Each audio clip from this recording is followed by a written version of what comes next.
What up, African families? Home team here, and I thought I'd switch it up a little and start a series I'll call A Closer Look. It'll simply be based on highlighting specific African ethnic groups and speaking about their unique history. There's definitely a lot we can miss concerning African history if we just focus on empires and kingdoms and such. So I think it'll be a good addition, but ultimately, we'll see how it goes.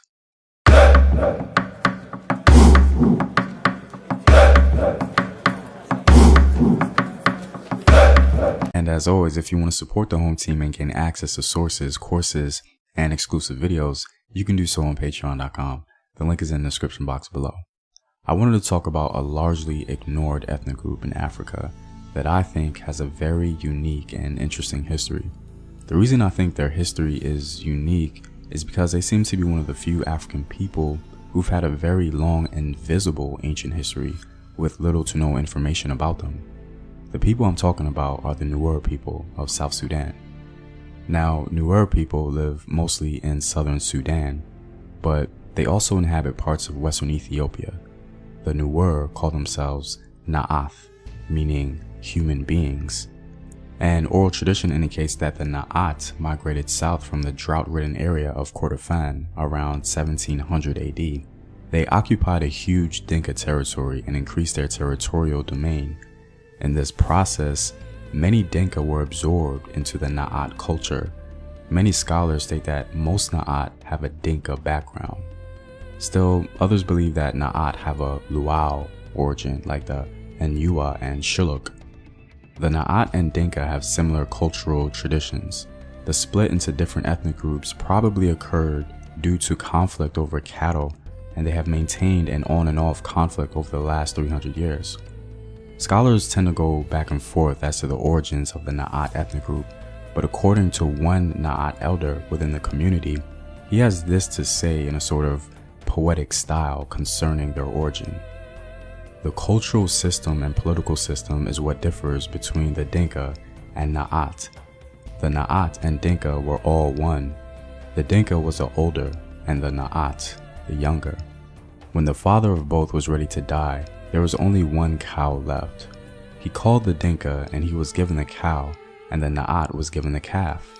When the father divided the property, the mother called to the Dinka, who was loved by the mother more because the Na'at was the troublemaker. So the Dinka son and the mother were together.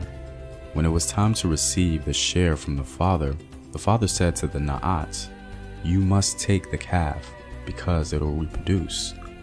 But the older Dinka pretended to be Na'at, and the next morning he deceived his father and received the calf. The next morning, the Na'at son found he had the old cow. So his father said, "You can go after the cow. If you get it, good. It is up to you." So this is our problem today. The Na'at always have rotten cows, and when we raid Dinka cattle, it is because they are ours. The Dinka will not deny this. Now, whether the story is true or not doesn't really matter because it points to a very important feature in Na'at worldview and the relationship they have with their closest neighbor.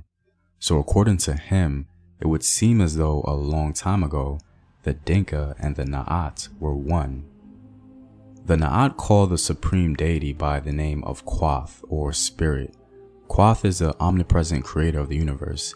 He is identified with the sky, which makes all that is above sacred. He is also called Quoth Nehel, spirit of the sky. The Na'at say he is like the wind. You cannot see him, yet he is everywhere. He reveals himself through natural wonders such as rain, thunder, and lightning. He is addressed in prayers as Quoth Gwawa, spirit of the universe. He created ritual and custom, providing some men with belief and others with nothing. Sustainer of life, he is called Yan, a living being, whose Ye is the breath that gives man life. Na'at believe Quoth is their friend, whom they call on in times of sickness. He is their protector, often called Guandong, ancestor or grandfather. Quoth can also be angry and is deemed distant because of his faraway presence in the sky. He participates in man's affairs, but does so through the aid of other spirits that haunt the gap between heaven and earth. Quoth has the power to bring death and take and protect souls. When the Na'at die, they believe it is natural, but ultimately attribute it to Quoth. A very interesting cultural practice among the Na'ats is the practice of facial markings they call Ga'ar. It's part of their initiation into adulthood. The most common initiation pattern among males consists of 6 parallel horizontal lines which are cut across the forehead with a razor.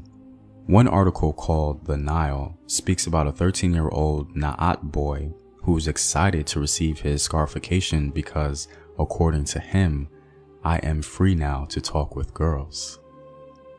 I find it very interesting that we can see these same exact patterns on the Nubian groups depicted by the Egyptians in sculpture.